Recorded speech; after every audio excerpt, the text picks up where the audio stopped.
Okay, we're going to get into Huckabee trip all over himself here in a second with Tucker Carlson. He gets to a point where he doesn't want to answer a question, so he pretends he doesn't understand it.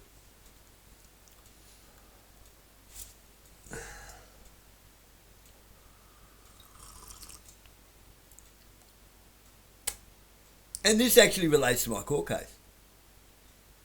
A lot of people won't see that pattern. How does Huckabee and Tucker Carlson relate to my court case? Because I want to speak for myself. I don't want some Zionist Freemason speaking for me. I don't want him railroading it. I don't want them to twist my defence into their twisted little fucking game of revenue where I don't get the truth out. That's all it is. They just don't want me to speak truth to power. They're trying to use legislature to squash the rule of law. I'm not a child. I don't need someone to speak for me. I don't care about the consequences to me. What I care about is whether the truth gets out or not. That's all I want, is to speak the truth. That's all I want. And you won't allow me that. You're trying your best to figure out how to not allow that. You're going to drag out 1 point of ice, $50 worth of shit that was given to me. I know it's a setup. I know it's set up when I see one. Especially considering they sent the same person here only a few nights before I had to go to court to try and trigger me.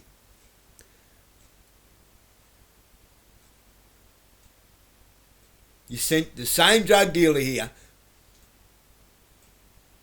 who up until the other night kept his promise not to come here. And when he came here, I could tell there was something up. There was something up. And then, oh, can I ring a taxi from here? I'll go out front and wait. Oh, I'm sorry. I'll go out front and wait. I'm sorry. Why do you keep apologising?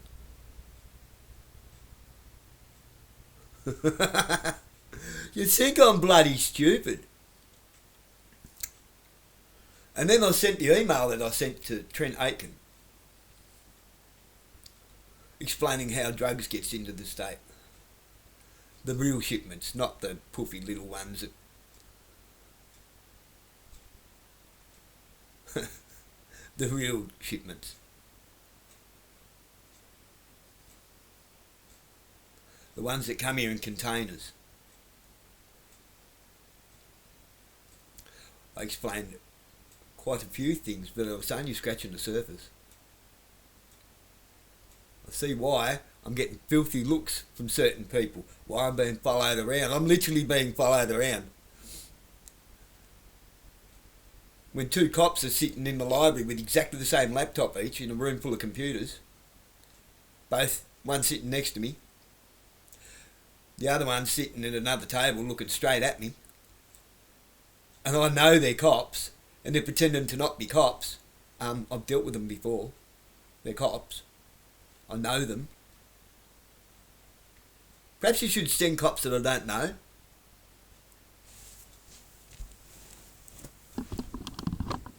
Yeah, I know, I've got to be careful. My property manager from Housing Choices has actually told me to be careful.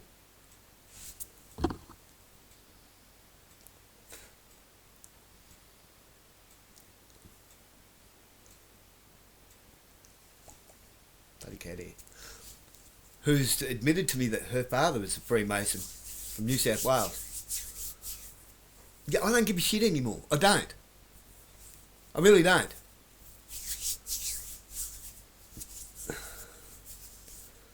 I'll say this much. You come near my family and you'll wish that you left me with my rifle.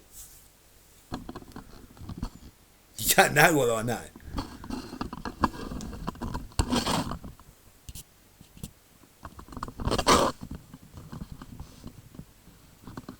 Yeah, let's listen to Tucker Carlson.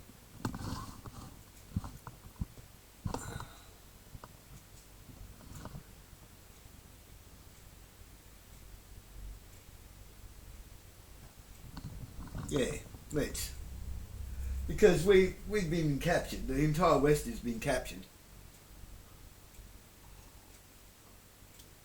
Now these guys are going to explain to you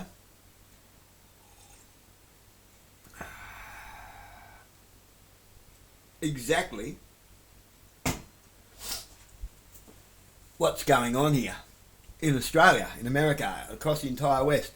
Gee, look at that. Look at that. Benjamin Netanyahu is Polish.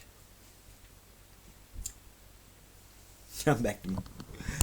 Let me say that again. Benjamin Netanyahu is Polish. What's Poland part of? The Germanic nations. Deutschland. They're not even Jewish. It's a whole made up thing. You know who are Jewish? The Palestinians. The nation state of Israel is not Israel.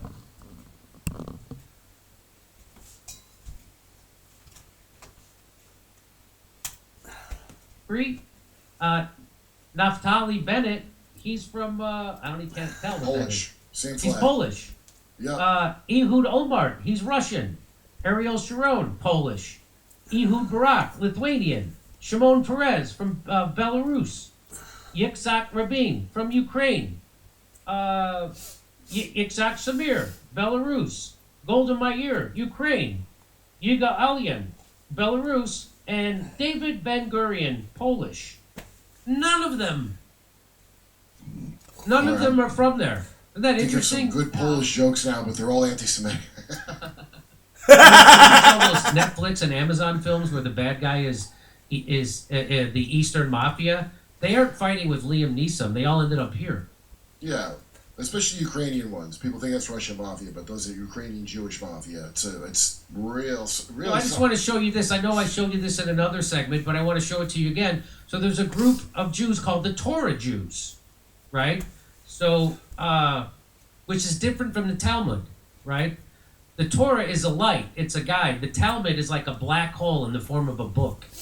It's like Ghostbusters. Don't look in the box, okay? Well, that's very subjective. So Torah Jews say the phenomenon of political leaders erroneously citing biblical passages to support Israel, a political entity, is both bewildering and revealing to us American Jews. It highlights how Zionist ideology has tragically seeped into mainstream perception while simultaneously demonstrating how far such rhetoric is from authentic Judaism. Israel is a 20th century political entity, meaning it's a 20th century political construct. It doesn't come... The state of Israel is not what's in the Bible. That is not the Israel they're talking about in the Bible. The Israel of today is a 20th century political construct, invention.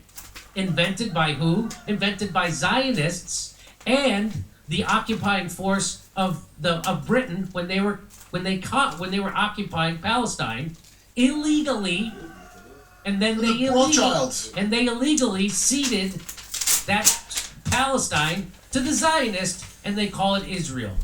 Right. And there's a reason why they're called Israelis and not Israelites. Why is that, Kurt? Israelites were wandering, and they're saying Israeli, meaning like to give the impression they're from there, which they're not. But they're not. There were Jews from there. They were brutal to them. So Israel is a 20th century political entity, not a religious fulfillment of Torah promises. Zionism, a movement rooted in 19th century European nationalism, is completely inconsistent with Torah teachings and does not represent the people of Israel described in the Torah. Judaism does not equate contemporary political developments with divine prophecy. So the God was not speaking about the Likud party. God was not speaking about Benjamin Netanyahu or Ben-Gurion or any of those people or the modern state of Israel. That's not what the Bible God was talking about. A bunch of people think God talked about America in this country. So you see how easy it is to sell this dumb shit? It is. Blurring the line between a political movement and Judaism is an insult to Jewish faith and a mischaracterization of our loyalty to our country. It misrepresents our sacred faith and places Jews worldwide at risk, serving as a harbinger of rising anti-Semitism. So Zion is so Kurt, tell me if this is true. Zion is the Hebrew word for an ancient Canaanite fortress. I don't know if that's true or not. Canaanites worshipped Baal and inhabited the lands of present-day Israel and Palestine. Come back. He made reference to don't look in the box, right? The nation state of Israel prays to this whopping big black cube. He says don't look in the box. Now, hang on.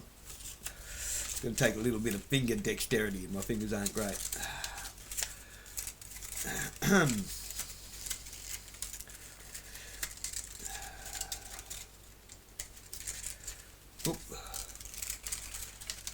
The reason they're praying to a cube and don't look in the box, they're praying to keep the truth concealed.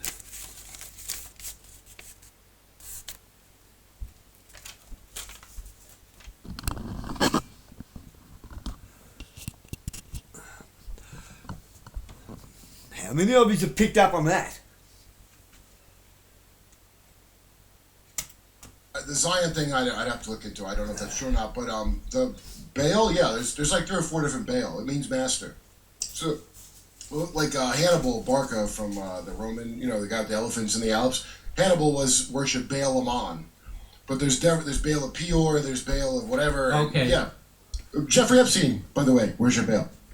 So in his files. The Voice of Rabbis. So this is another group of Jews that has a Twitter account. The Voice of Rabbis say discussions about Jewish lineage or biblical identity often become confused when they are used to justify modern political claims. Our position has always been clear. What God promised to Abraham in the Torah was not an unconditional political mandate for modern sovereignty or conquest. That's what I'm saying, yep.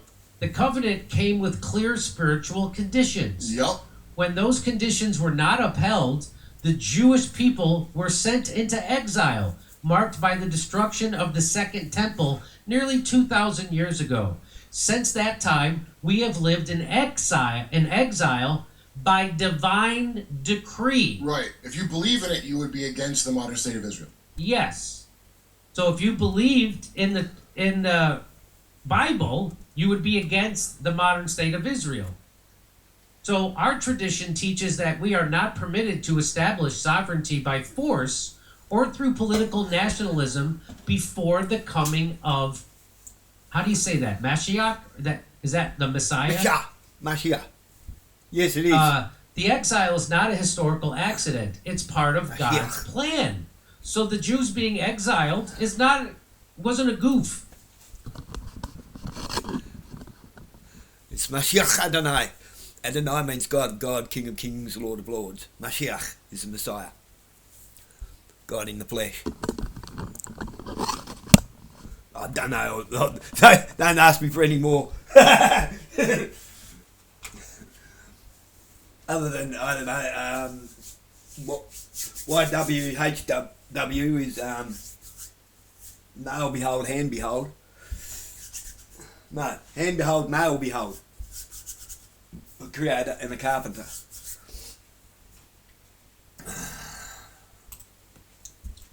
I think Jesus prophesied it. That's why it's weird to complain at the Wailing Wall. Like, why would I wail about that? Jesus said you're going to lose your temple. Why would I wail about it, Nearly a century ago, a nationalist ideology was introduced into the Jewish world through the Zionist movement.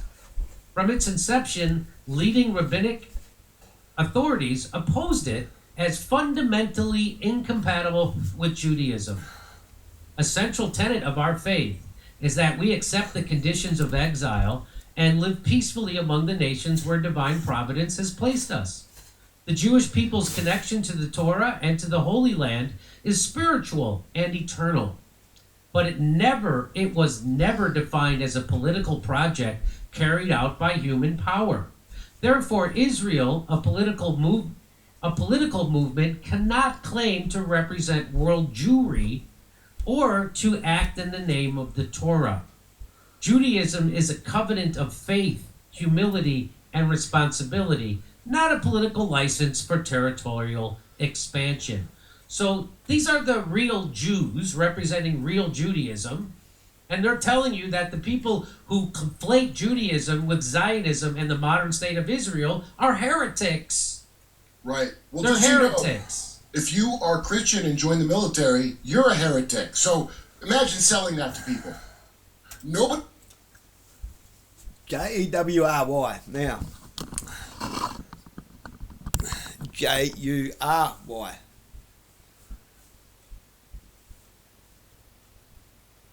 And that fucking cops just drove past again. Nice and slow. Yeah. They're playing games with me, I know. Now, we're supposed to have a jury of our 12 peers for anything and everything we go to court for. Magistrates' court isn't actually meant to exist. The court's put there of the people. For the people, by the people, of the people, in favour of the people. To balance justice. Not to put the jury into the hands of one person. There they go again. How many times do you want to drive past here? This is the record world. I am being harassed hard, and there's no point going to the cops about harassment by the cops. We investigated ourselves and found ourselves to be clear of any wrongdoing. Now back to your regular programming.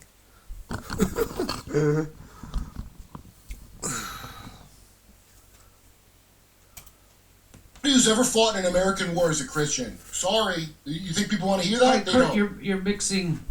It's the same thing. They're going, the people I say this to, I try to talk to people all the time with this, and they go, oh, that's hypocritical because America does wars and you're supposed to be Christian. And this is the same, they validate it with this. It's all part of the same program. How do I get to make you a killer when I want you to be? And the Judaism one, they can just ostracize these rabbis. They call them ultra-Orthodox instead of Orthodox, which is what they are. To put them as like, oh, cuckoo.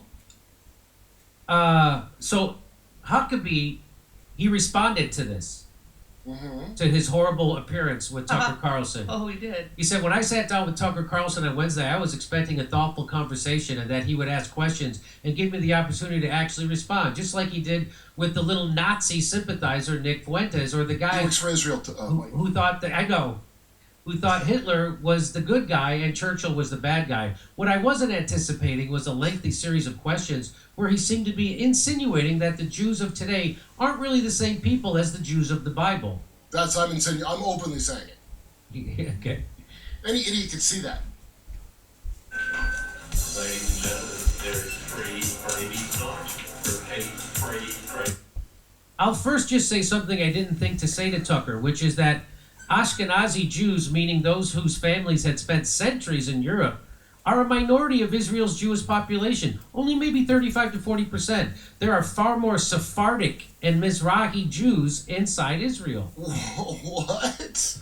Oh, that's only 40%. So almost half of them? So almost half of them are not from there? And the Sephardic and Mizrahi didn't want those there. Remember that? They didn't want them there because they were getting along just fine. They were getting along good. Until the Ashkenazi came in. And they were getting along just fine. Yeah, everybody lived in harmony in Palestine. Everybody lived in harmony in Palestine until the Ashkenazi Jews got there, and then they split everybody up and had everybody killing each other. Oh, not Ashkenazi. As in Ashkenazi. Good way to remember. It's a lot like Ashkenazi. What did I say? I said Nabi. I said Nabi. I meant, okay, sorry. Ashkenazi. Sorry for my mispronunciation. I even mispronounced. It's fine. Well, just remember Nazi. It helps you remember what Ashkenazis are. Okay. But there's a good reason, as it turns out, that I have never encountered this theory that Tucker kept pushing on. That's because it comes from some of the darkest realms of the internet and social media. I think it's important to take a moment now and educate Tucker and anyone who else who might get sucked in by this dangerous conspiracy theory, just as I have been educated this week. Wait, not at the interview. You didn't want to do that. Right, not at the interview, no. You do it on Twitter now. Thank you. I'm sharing this information because it has been weaponized by very bad people to delegitimize Jews and strip them of their history. It's an idea that gained traction in the 80s and 90s with David Duke and other Klansmen and neo-Nazis. It's really caught fire in recent years on the internet and social media, mostly from some of the most overt anti-Semites and Jew haters you can find. I don't know why Tucker was so fixated on this, and I'm certainly not saying he knew the origins of the conspiracy theory. I don't know what's in his heart or what he was thinking, but I do know that the discredited idea that most Ashkenazi or European Jews descended from the ancient Turkic kingdom of Khanzari is bunk. Khazaria is bunk. It's also been weaponized by people trying to delegitimize Jews to strip them of their history and call them imposters or fake Jews. Yes, the Khazari Mafia thing I've brought up on the show before, it is bunk. A Jew came up with it. Why? Well-intentioned, trying to separate the religion from the race. He didn't understand that Jew, after the Holocaust, to do that the Zionists want the race to be the religion. Yes. So he kind of came up with that Khazari Mafia thing that people spread around. Genetically, no, they've done DNA tests. They're not Khazari Mafia like that. That's about 2% of them. But guess what? The Polish ones also don't belong. So don't worry about the Khazarian thing. It is bunk. That's not what Tucker's talking about. We're talking about Polish, Lithuanian, and every other thing that doesn't belong Ukrainian, there. Russian. Ukrainian. Hey, maybe go to Ukraine. They just killed most of the population. It's probably empty. Ukraine. We know from genetics and rich volumes of written literature that the Jews of today can trace their lineage back thousands of years to the Israel and the Jewish people of the Bible. They are connected together as genetics tell us that the ancient Khazar kingdom is to the people living today in Turkey. And if Tucker wants to tour more than Ben-Gurion Airport on his next trip to Israel, I'm happy to show him places where Jews have lived going back to the time of Jesus Christ and even earlier. I sincerely hope Tucker will let me know when he actually wants to learn facts about the land and the people. So when he says that... I live in Tasmania, right? I can take you places where the Tasmanian tiger lived. The thylacine. They're not there anymore. But that's where they lived.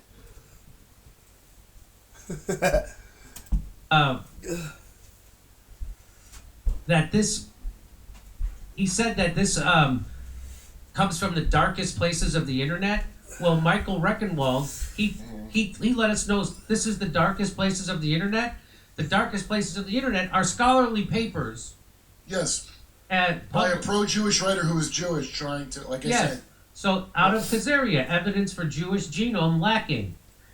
Down here, so this is so this is at the PMID. So this is all. So if you go down here, it says instead of being primarily the descendants of the 12 tribes of Israel, present-day Jewish populations finds eject primarily the children of a Turkish people who lived in what is now Russia, north of Georgia, east of Ukraine. This civilization, the Khazars, converted from tribal religions to Judaism between the 7th and 9th centuries. So that's where they come from. Yeah, I don't think they really do come from there. I think that's actually not true. I think there's not enough evidence to say that. Some come from there 100%.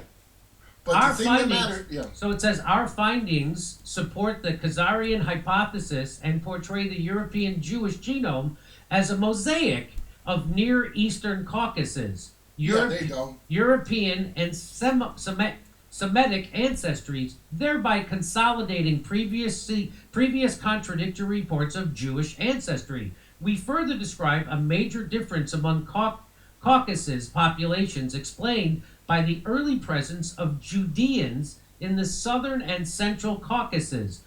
Our results have important implications for the demographic forces that shape the genetic diversity of the Caucasus and for medical studies. So it's a mosaic of Near Eastern Caucasus, European, and Semitic ancestries. Right, and a bunch of okay, let's change that wording. Eastern Caucasian. Okay, Caucasus. Caucasian. It's not Caucasus. There's a bunch of people, nobles from Scotland that think they're the original Israelites. So Benjamin Milkowski, Benjamin Netanyahu, his family Caucasian. has no lineage to Israel. They didn't speak the language. He is not a practicing Jew. They're atheists. Most Maybe his Zionists. ancestors did practice it, but the founders of Israel were overwhelmingly left-wing atheists. Remember, a shtetl is a communist farm that the people would work Yes. on. Like, So anyway, there you go. Tucker Carlson completely doing a service to humanity and letting people know that they don't have a right to that. Nobody has a right to that land, and you're conflating Judaism with with Zionism, and that's anti-Torah. look, if you want to go by the Bible, you can, but the Bible would not say they deserve the land. I will cause the land to vomit you out if you disobey my commandments, which they did, and so they were. So it's absolute nationalistic, materialist nonsense, and these were atheist Jews who were behind this. So of course it's like that. They wanted to fuse. That's what Reform Judaism is. They're like, hey, we want to make it where we don't have to follow the book, so we're going to reform it so you can just say you're Jewish by race and feel an obligation, not know shit, and maybe do, like going to Easter and Christmas if you're Catholic. That for Jews, instead of having to observe it. And if you'd like to hear my jokes about this, come see me in San Antonio, Albuquerque.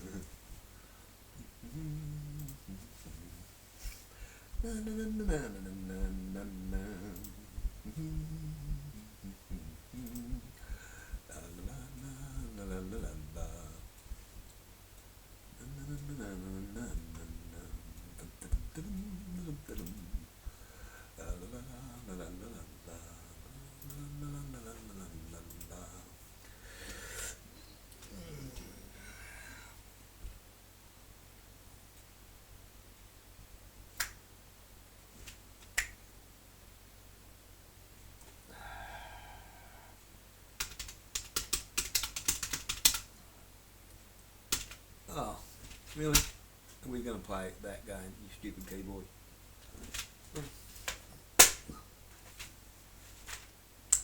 Oh, now, it appears we have a dodgy battery.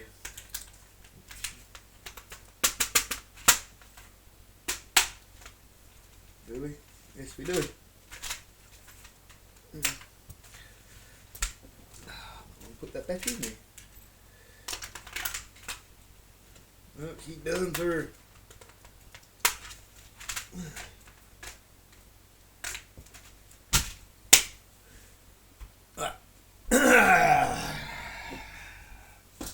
Bear with me, guys. This thing just goes. My old keyboard. Batteries can last forever. This thing goes through batteries like a crackhead through crack.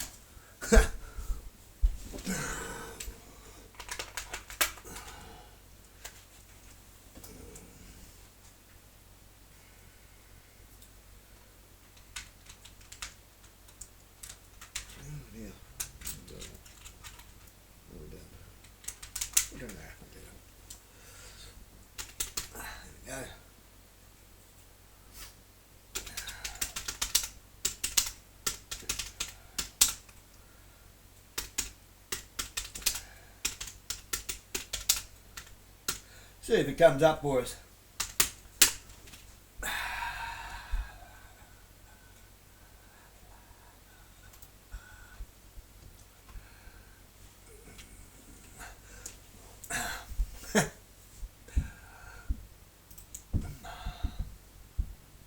The State of Israel was established on May 14th, 1948, following the United Nations 1947 partition plan for Palestine. A petition plan, not a petition, a partition. Proclaimed by David Ben-Gurion in Tel Aviv, this declaration coincided with the end of the British Mandate. Israel gained immediate recognition from the United States and United Soviet Socialist Republic, but faced war with neighbouring Arab states before being admitted as a United Nations member state on May 11th, 1949. Key aspects of the 1948 establishment include United Nations action. In November 1947, the United Nations General Assembly endorsed Resolution 181 recommending the partition of Palestine into independent Jewish and Arab states. And the Muslims are the problem? Perhaps they just want back what belongs to them? Okay, now They call it here a partition. What is a partition of a nation? It's an apartheid. One apart from the other. Declaration of Independence. On May 14th, 1948, the Provisional Government declared the establishment of the State of Israel. In other words, occupation of the land.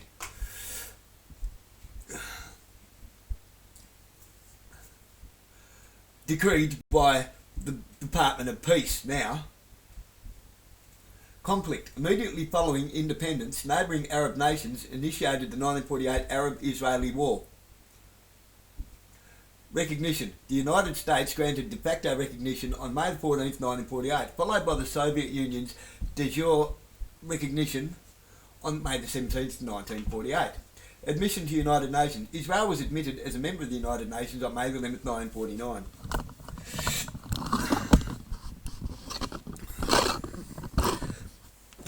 There is no place called Israel.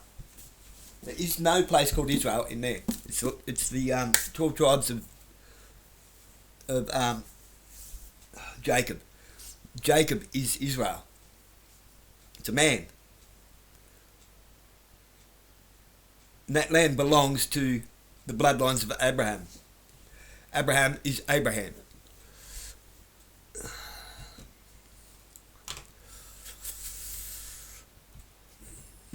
Yeah.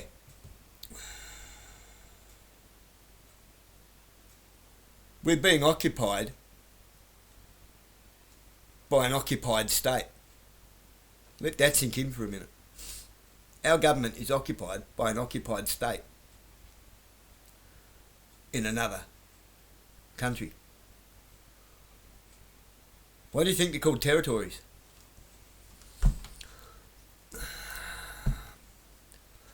This is the highest of high treasons, people. And there's no one to hold them accountable because they're accountable to themselves. It's up to us.